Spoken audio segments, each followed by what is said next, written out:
Yeah, Allison, I mean, it's looking like Groundhog Day in a lot of Europe. And, right now I'm actually in Tel Aviv, so I'm not there now. But as you know, I was reporting from Europe for most of the crisis, from Paris and Rome. Now, what we're seeing there is over the past weekend, new lockdowns, new regulations in Poland, Ukraine, and France. Now, in Ukraine, it's mostly in the Kiev area around the capital.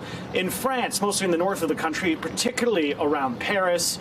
And in Poland, there are new restrictions throughout the country.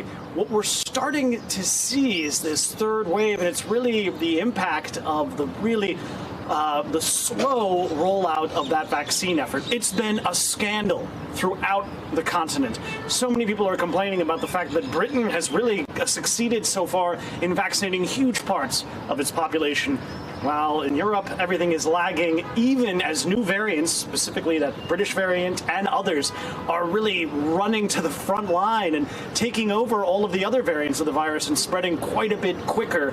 And they're lagging behind with the vaccine. And these new regulations are inciting anger among the population. We've seen police deploying tear gas in places like Amsterdam, even in London and elsewhere in Germany.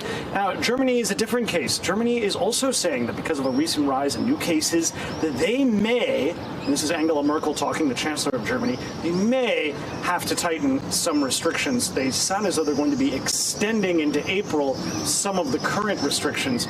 All of this is a really bad sign, especially since, Allison, it really doesn't look like people are going to be abiding by this. The level of anger on the streets, the fact that a lot of these restrictions seem rather sort of ad hoc. They don't necessarily seem to be targeting all businesses the same. This is causing a lot of anger, and that's going to persist until that vaccine effort can get rolling, which brings me to why I am where I am right now. Tel Aviv, which is a glimpse of the future. This is one of the most successful vaccine rollouts in the world, and it's showing up in the numbers of new cases.